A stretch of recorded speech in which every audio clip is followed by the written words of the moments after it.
잠언 6장 6절에서 11절 말씀을 봉독합니다. 게으른 자여 개미에게 가서 그가 하는 것을 보고 지혜를 얻으라. 개미는 두령도 없고 감독자도 없고 통치자도 없으되 먹을 것을 여름 동안에 예비하며 추수 때에 양식을 모으느니라. 게으른 자여 내가 어느 때까지 누워 있겠느냐? 내가 어느 때에 잠이 깨어 일어나겠느냐? 좀 더 자자, 좀 더 졸자, 손을 모으고 좀 더 누워 있자 하면 내 빈궁이 강도같이 오며 내 곤핍이 군사같이 이르리라. 아멘. 오늘 성경 말씀 10절 11절은 제가 저희 집의 아이들이 뭘 부지런히 안 하면 꼭 하는 말입니다. 그래서 제가 아이들 앞에 서서 좀 더 자자, 좀 더 졸자, 좀 더 눕자 이러면 막 화를 냅니다. 하지 말라고. 근데 그래도 얘기할 수밖에 없는 상황이면 이 성경 구절을 꼭 인용을 합니다. 사람을 제일 하찮게 여길 때 벌레만도 못하다라는 표현을 스스로 사용할 때가 있습니다. 시편에서도 삶을 비관적으로 여기는 다윗이 자기 자신을 벌레보다 못하다고 표현했습니다. 이런 벌레 중에 우리에게 아주 익숙한 것이 개미입니다. 잠언 기자는 게으른 자를 향하여 개미에게 가서 하는 것을 보고 지혜를 배우라고 합니다.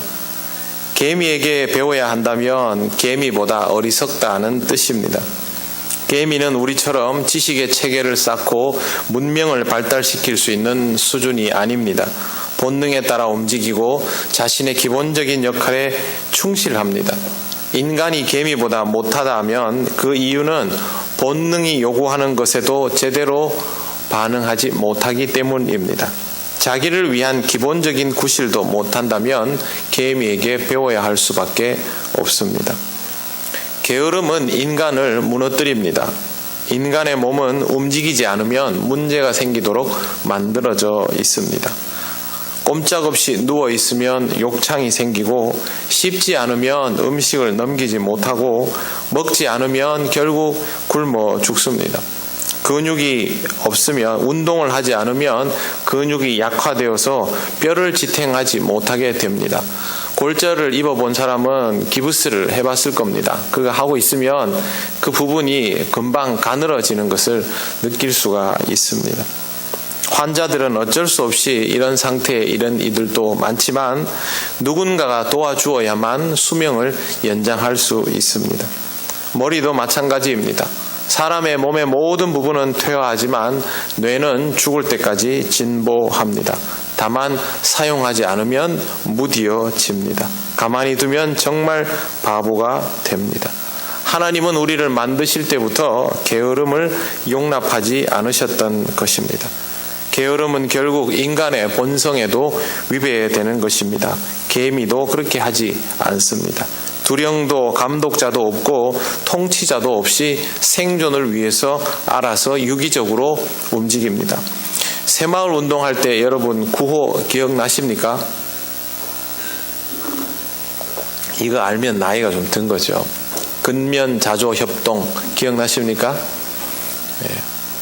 개미는 알아서 할 줄 압니다. 근데 사람은 이걸 못해가지고 나라에서 구호를 내걸고 그렇게 해야 했던 시절이 있는데 지금도 근면자조협동이 좀 필요해 보입니다.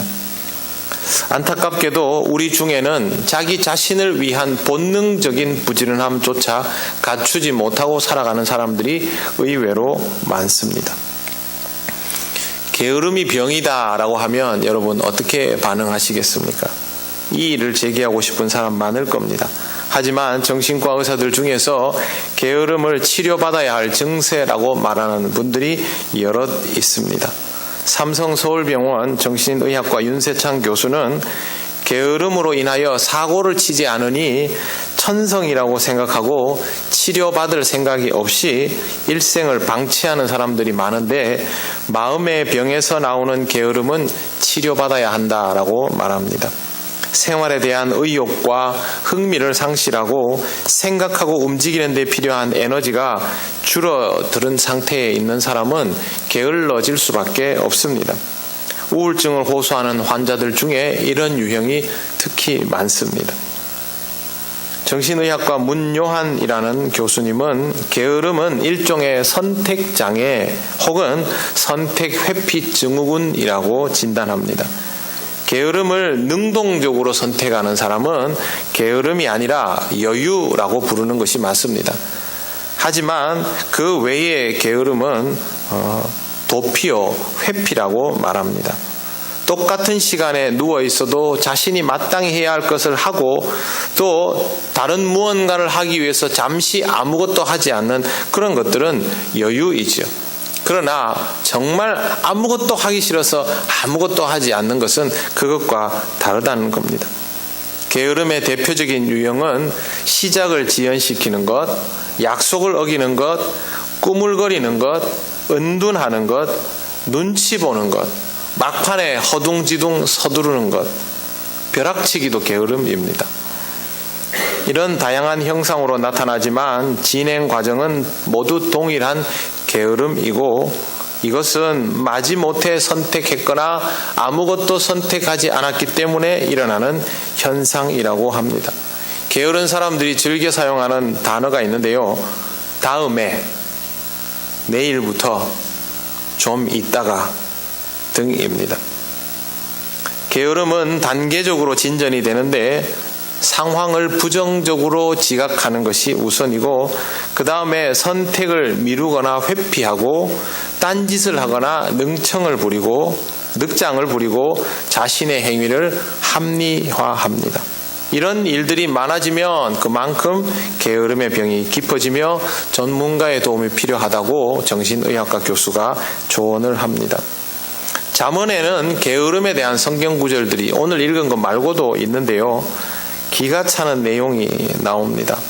게으른 잠언 26장 13절에서 16절에 이런 내용이 있습니다. 게으른 자는 길에 사자가 있다, 거리에 사자가 있다 하느니라. 예, 요즘 아이들 이런 말 합니다. 뭐 하면 그 뒤에다가 대마왕 이런 말 붙이는데 핑계 대왕입니다. 예, 길에 사자가 있다라는 말은 나가보지도 않으면서 하는 말이지요. 핑계입니다. 무슨 일에도 핑계를 대는 사람입니다. 그 다음 구절은 이렇습니다.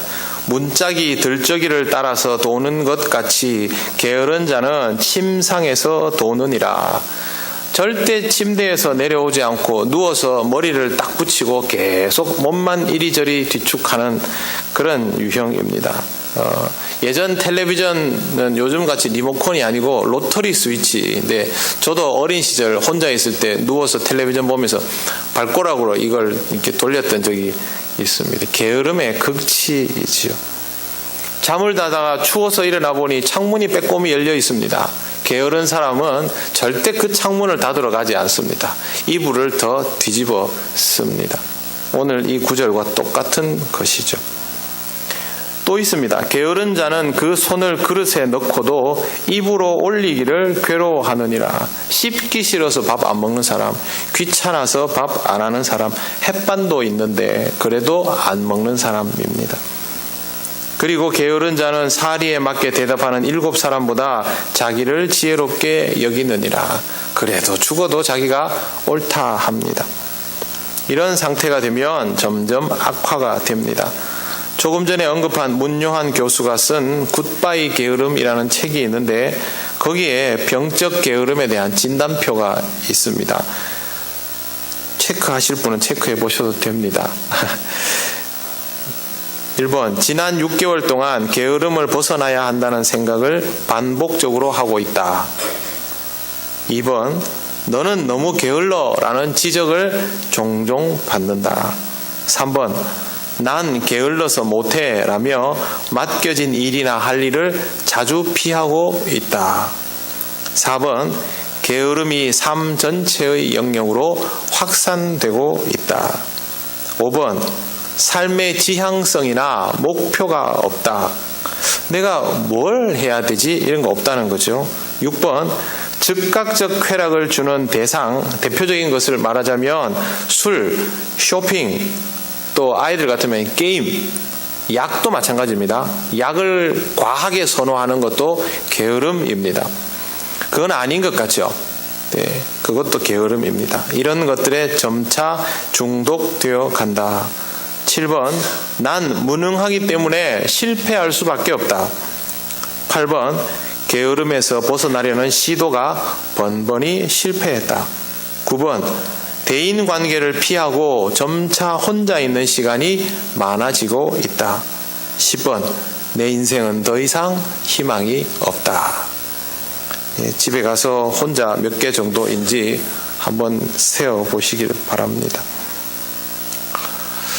게으름이 왜 문제가 되냐 하면 이것이 신앙적으로도 영향을 미치기 때문입니다. 생활 습성은 신앙에도 그대로 나타날 수밖에 없습니다.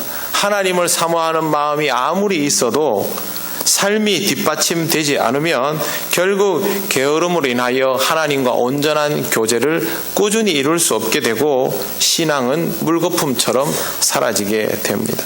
그렇기 때문에 우리는 게으름이 신앙에 지장을 미치지 않도록 주의할 필요가 있습니다. 신앙적인 게으름이라고 거창하게 이름을 붙이지만 사실은 대부분이 생활 속의 게으름이기 때문에 이것을 주의해야 됩니다. 제일 조심해야 될 게 뭐냐면 꾸준히 못하는 겁니다. 첫째, 결석하는 것. 두 번째, 지각하는 습관. 세 번째, 준비성 없는 태도. 네 번째, 뭐든 뒤로 미루고 보는 것. 이 네 가지를 아주 조심하셔야 됩니다. 학교 시절 등교 습관과 교회에 나오는 습관 아주 유사합니다. 학교 다닐 때 결석은커녕 지각 한번 안 해본 사람은 교회 올 때도 지각 안 합니다. 여러분, 학생들 학교 갈 때, 등교할 때 자기만의 시간대가 있다는 거 알고 계십니까? 사람마다 자신이 정기적으로 다니는 곳에서 자기만의 시간대가 있습니다. 본인의 입장에서는 그게 정시이죠. 10분 일찍 오는 사람은 그게 자기 시간이고 10분 늦게 오는 사람은 그게 자기 시간입니다. 절대 어기지 않습니다. 그런 습관이 교회 올 때도 그대로 있죠. 학교 다닐 때 자주 빼먹어 본 사람은 교회도 잘 빼먹습니다. 빼먹는 거 인생에 별로 축날 일 아니라고 생각하기 때문입니다. 이런 습관들을 먼저 고쳐야 합니다. 그리고 또 주의해야 할 것은, 정말 주의해야 할 것은 영적인 게으름입니다. 도대체 영적인 게으름이 무엇일까? 해야 할 것을 못하면 게으름이 됩니다. 역사하시는 성령님과 보조를 맞추지 못하면, 손발을 맞추지 못하면 그것이 결국 영적인 게으름이 됩니다. 말씀하여 주시면 말씀 듣고, 일하시면 함께 일하고, 평안하라 하면 평안을 누리면 됩니다. 영이신 그리스도를 알면 알수록 영적 게으름으로부터 해방될 수 있습니다. 신앙생활을 하면서 그래서 예수 그리스도를 바르게 이해하는 것은 매우 중요합니다. 신앙생활은 혼자 하는 것이 아니죠. 하나님과 호흡하고 하나님과 조화를 이루는 것에서부터 출발하기 때문에 나 혼자 분주한 것으로는 신앙생활이 제대로 될 수가 없습니다. 바쁘게 뛰어다니는데 실속 없는 경우가 있지 않습니까? 그런 사람은 부지런하다고 하지를 않습니다. 학생이 숙제가 있는데 숙제는 하지 않고 하루 종일 게임을 엄청 열심히 합니다. 그러면 그 사람 보고 와, 대단한 열심이다 이렇게 합니까? 그렇게 하지 않죠. 하나님의 아들, 딸이 하나님과 함께 해야 할 일들이 분명히 있는데 그건 하지 않고 세상적인 일에 엄청나게 열심을 가지고 있습니다. 그러면 하나님께서 너는 참 부지런하구나, 너는 참 열심히 있구나, 그럴 리 없지요. 초점이 안 맞는 것입니다. 통영에는 꼭두 새벽에 일어나는 사람들 정말 많습니다. 하지만 그들을 일컬어서 영적으로 부지런하다고 하지 않습니다. 우리도 그렇게 새벽잠이 없어서 일찍 일어나고 늦게까지 자고 낮에 무언가 분주하게 하루를 보내는 사람들이 대부분입니다만 영적으로 하나님과 호흡하지 못하고 그렇다면 역시 우리도 부지런하다 할 수 없습니다. 성경에는 이런 사례들이 여럿 있습니다. 바울이 밤늦게까지 말씀을 강론할 때 말씀이 길어지니까 졸음을 이기지 못하고 졸다가 3층에서 떨어져 죽은 유두고라는 청년이 있습니다. 그는 다시 살아나는 은혜를 입었습니다. 왜 졸았을까요? 피곤했겠죠. 여러분, 세상에서 피곤하고 힘들고 지쳐 있으면 교회에 와서 없던 힘이 새로 나지 않습니다. 이미 지쳐 있는 상태인데 그 시간에 맞춘 준비가 안 되어 있다라는 것입니다. 아나니아와 삽비라는 헌금을 속여서 벌을 받았습니다. 하지만 우리는 이 사람들이 본능적으로 금전에 대한 셈이 빠른 사람이라는 것을 압니다. 금전에 대한 셈 빠른 사람치고 게으른 사람 없습니다. 하지만 그들이 가지고 있는 바지런함은 신앙적으로는 전혀 도움이 될 만한 것이 아니었던 것이죠. 나와야 할 자리에 나오지 않는 것도 게으름입니다. 고대 사회에서 전쟁은 임금이 자기다움을 드러낼 수 있는 대표적인 자리였습니다. 그래서 심각한 전쟁에는 임금이 어김없이 출정을 합니다. 다윗은 전쟁을 통해서 자신의 권위를 드러낸 사람이고 그렇게 해서 통치력을 구축했던 사람입니다. 그런데 이런 다윗이 요압을 군대 장관으로 세워놓고 난 이후부터 출정을 안 합니다. 자기 군대는 잘 이기지도 못하고 그런 상황에서 출정 안 하고 궁전에 있다가 남의 집 여인을 바라보고 음욕을 품게 됩니다. 나중에 보면 다윗이 밧세바의 남편을 죽이려고 전쟁의 최전선으로 세우지 않습니까? 쉽게 이길 전투면 죽을 확률이 별로 없지요. 그런데 다윗이 어떻게 그렇게 자신감 있게 우리아를 전장의 최전선에 내몰겠습니까? 나가면 백방 죽거든요. 그 정도로 어렵고 힘든 전투 중이었다는 거죠. 우리아는 집에 돌아와서도 병사들과 합숙한 것을 이탈하지 않습니다. 그만큼 심각한 상황이라는 거죠. 이런 심각한 상황에 전쟁에 능한 다윗이 전쟁에 나서지 않는 것, 이것도 왕의 직무를 유기하는 것입니다. 나서야 할 것에 나서지 않는 것도 결국 게으름이죠. 연단을 피하는 것도 게으름입니다. 엘리의 아들 홈니와 비느하스는 아버지의 뒤를 이어서 이스라엘을 영적으로 이끌어야 할 사람들인데 그들은 연단은 싫어하고 쾌락은 즐겼습니다. 이러다 보니 결국 벌을 받게 된 것이죠. 게으름은 사람을 하나님과 멀어지게 만들고 끝내는 하나님을 잊어버리게 만듭니다. 역대하 29장에 히스기야가 왕위에 오르고 난 이후에 했던 일이 예배를 회복하는 것이었습니다. 예배를 회복한다는 말이 무슨 뜻입니까? 예배를 잃어버렸다는 것이죠. 성전의 등불도 꺼져버렸고 분향도 하지 않았고 번제도 드리지 않았습니다. 다 자연스럽게 예배가 없어져 버렸는데 거기에서 그치지 않고 성전의 우상까지 자리하고 있었던 것입니다. 히스기야는 이런 모든 것들을 회복시켜 놓았습니다. 그런데 다시 제자리로 돌아가죠. 결국 이러한 일들로 인하여 그들은 나라를 잃었고 성전을 잃었고 칼에 엎드러졌고 자녀와 아내들이 사로잡혀 갔다고 성경은 전합니다. 역대하 기자는 이렇게 말을 합니다. 역대하 29장 11절을 제가 읽어드리겠습니다. 내 아들들아 이제는 게으르지 말라. 여호와께서 이미 너희를 택하사 그의 앞에서 수종들어 그를 섬기며 분향하게 하셨느니라. 너희가 해야 할 것들을 망각하지 말라입니다. 그걸 망각하면 아무리 다른 걸 열심히 해도 게으름이 된다는 것이죠. 예수님께서 이런 표현을 많이 사용하셨습니다. 착하고 충성된 종아, 악하고 게으른 종아. 악하면 악한 것이지 왜 게으름이라는 표현을 사용하실까요? 착하고 충성된 것은 세트입니다. 악하고 게으른 것도 세트입니다. 게으름은 결국 하나님 앞에서 불충의 동기가 됩니다. 우리는 명백한 범죄만 문제가 있다고 생각하지만 하나님은 게으름이 범죄의 단초이기 때문에 애초부터 경계해야 함을 늘 가르쳐 주셨습니다. 그러면 우리는 이 게으름에서 벗어나야 합니다. 게으름을 벗어나는 방법은 간단합니다. 착하면 됩니다. 하나님 앞에서 착하려고 하면 됩니다. 악하면 요령부터 부립니다. 악함의 기준은 자기 자신이고 착함의 기준은 하나님입니다. 하나님 앞에서 착한 자는 사람들이 자신을 어떻게 평가하는지를 떠나서 하나님 앞에 충성된 방법을 찾고 또 찾습니다. 거기에서부터 부지런함이 시작되는 것이죠. 악한 자는 하나님 앞에서 불순종할 수 있는 요령을 찾고 또 찾습니다. 여러분, 잔머리 굴리려면 얼마나 머리를 부지런히 써야 되는데, 컨닝을 하는 노력은 시험 공부하는 노력보다 작습니까? 작지 않습니다.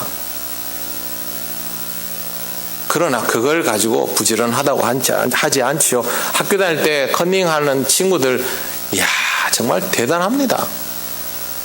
깨알같이, 제 기억에 요거 한 반틈도 안 될 거예요. 요런 종이에다가 시험에 있는 내용을 다 압축했더라고요. 이걸 머리에 집어넣기만 하면 되죠. 그건 하기 싫은 거예요. 이걸 부지런하다고 하지 않습니다. 우리가 하나님 앞에서 해야 할 신앙생활을 열심히 하지 않고 다른 것에 열일을 하면서 어떻게 하면 하나님 앞에서 신앙생활을 잘하는 것처럼 보일까 하나님을 기만하는 수고스러움을 많이 하지 않습니까? 이런 것들은 부지런하지 않습니다. 부지런하다고 하지 않습니다. 착한 사람이 되어야 합니다. 그러기 위해서 지나치게 복잡한 방식의 인생은 살지 않는 것이 좋습니다. 너무 삶이 복잡하고 분주하다 보면 정말 중요한 것들을 택할 수 없게 됩니다. 복잡하고 분주한 인생은 바쁘죠. 이 사람도 만나야 되고 저 사람도 만나야 되고 이 생활도 해야 되고 저 생활도 해야 되고 이것도 해야 되고 저것도 해야 되고 자기가 되게 부지런한 줄 알아요. 그런데 사람이 절대 놓쳐서는 안 될 게 있습니다. 첫째, 하나님과의 만남을 소홀히 하지 않는 것. 두 번째, 가족을 돌보는 일을 소홀히 하지 않는 것. 이 두 개를 내려놓고 다른 것을 아무리 분주하게 해도 여러분의 인생의 가장 중요한 가치를 빼놓고 하는 겁니다. 그래서 여러분이 해야 될 제일 중요한 게 뭔지를 잊지 않도록 하시기를 바랍니다. 취미생활 하지 마라 이런 거 아닙니다. 적당히 하면 됩니다. 뭐든지 적당히 하면 됩니다. 교회 오면 어떻게 해야 될까요? 주일날 아침에 일어나면 피곤한데 토요일 저녁부터 준비를 하면 됩니다. 그러면 주일 아침을 흐리멍텅하지 않게 보낼 수 있습니다. 이 말씀을 아무리 주고받아도요, 우리가 불금이라고 불토라고 금요일 밤에 토요일 밤에 폭식하고 늦게까지 잠 안 자고 오랜만에 시간 났는데 친구들이랑 수다 떨고 밤을 낮처럼 쓰면 주일 아침은 엉망이 됩니다. 그렇지 않습니까? 사람 몸이 두 개도 아니고. 그래서 현실적으로 우리가 주일을 주일답게 보내려면 토요일 오후 저녁부터는 적어도 여러분의 정신을 흐리멍텅하게 만드는 일들은 삼가해야 됩니다. 목회자만 아닙니다. 예배를 목회자만 드립니까? 여기에 들어와 있는 모든 사람이 동일한 마음으로 예배를 드립니다. 그러면 토요일날 놀러도 못 가고 뭐도 못하고 하나님은 여러분에게 그것을 만회하고도 남을 즐거움을 분명히 주십니다. 그렇기 때문에 여러분의 삶 속에 지나치게 집중하기 어렵게 만드는 삶의 분주함들을 방치하지 않도록 하시기를 바랍니다. 교회에 와서 무엇을 해야 하는 상황인지를 알아가는 것도 영적인 게으름을 피하는 중요한 방법입니다. 이 시간에는 무엇을 해야 합니까? 예배를 드려야 합니다. 말씀을 들어야 하고 찬양을 집중해서 할 수 있어야 하고 기도해야 합니다. 주일날 우리가 해야 할 일들 중에 제일 중요한 게 뭡니까? 사람을 만나면 그리스도의 마음으로 대하는 것 중요합니다. 그리고 그 외의 시간은 하나님과 영적인 교제를 나누는데 주력해야 됩니다. 교회에 사람 만나는 거 중요하지요. 그러나 교회는 친목 도모하러 온 것 아닙니다. 주일날 보면요, 신앙생활에 집중은 하지 못하고 예배 시간에는 온 딴 생각을 하면서 예배가 끝나면 교제를 나누기에 여념이 없는 분들도 많습니다. 그러려니까 예배 이외의 나머지 시간들을 사용해보면 이 시간이 짧은 거죠. 예배 시간은 길고 전혀 부지런하지 않습니다. 영적으로 아주 게으른 상태가 됩니다. 여러분, 교회 학교 아이들 교회 오면 예배에 얼마나 몰두할까요? 별로 몰두하지 못합니다. 말씀 잘 듣지 않습니다. 오로지 관심은 뭘 재밌게 해주나, 그리고 예배 시간에도 친구들이랑 어떻게 놀까, 예배가 끝나면 친구들이랑 또 어떻게 놀까, 이 하루를 어떻게 하면 뿌리가 뽑히도록 재밌게 놀 수 있을까, 이 생각밖에 없습니다. 그러면 어른들이 교회 와서 그렇게 한다고 막 뭐라 하죠? 하나도 뭐라 할 거 없습니다. 티만 안 날 뿐 어른들도 똑같으니까요. 그렇게 하면 자신도 모르는 사이에 부지런함은 사라지고 영적인 게으름이 습관처럼 자리하게 됩니다. 주일을 주일답게 효율을 높여야 여러분의 일주일이 하나님과 동행할 수 있는 효율적인 시간들이 됩니다. 기계처럼 시간 딱딱 맞춰 생활할 그런 말 아닙니다. 하나님이 여러분에게 무엇을 요구하시는지를 느끼면서 살아가는 시간들이 정말 의미 있지 않습니까? 그러면 그 시간의 양을 조금씩 늘려가시기를 바랍니다. 예전보다 덜 분주할는지는 몰라도 그러나 여러분의 삶에 실속 있게 움직이는 진짜 부지런함은 점점 더 늘어나게 될 것입니다. 그때의 게으름을 조금씩 극복해 갈 수 있습니다. 우리가 신앙생활 오랫동안 했는데, 나름대로 신앙생활 열심히 하는데, 예배도 많이 드리는데, 성경도 읽는데 왜 신앙이 자라지 않을까? 왜 우리의 신앙은 효율이 이렇게 떨어질까? 물론 영적인 부분이니까 그렇겠지요. 그렇다면 더 몰두해야 하는 게 신앙인데 왜 이렇게 안 될까? 우리의 생각과 행동이 의미 없기 때문입니다. 게으르기 때문이죠. 그래서 우리는 이 숙제를 꼭 해야 합니다. 이 한계를 넘어서야 합니다.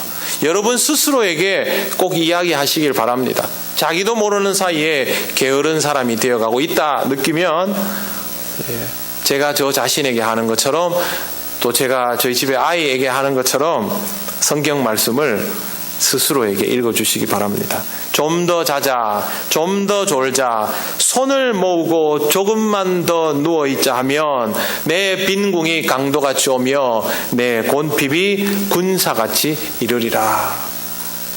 이 말씀을 잘 묵상하시기를 바랍니다. 게으름으로 인하여 영적으로 핍절한 생활을 버리고 부지런하여져서 주님으로부터 착하고 충성된 종아 잘하였도다 칭찬을 들을 수 있게 될 때까지 여러분의 생활을, 그리고 여러분의 내면을 다시 한번 건강하게 세우시기를 바랍니다. 하나님께서 그럴수록 여러분에게 더욱 풍성한 은혜를 주실 것이고, 여러분은 하나님이 주시는 풍성한 은혜를 받을 수 있도록 준비된 게으르지 않은 사람이 될 것입니다.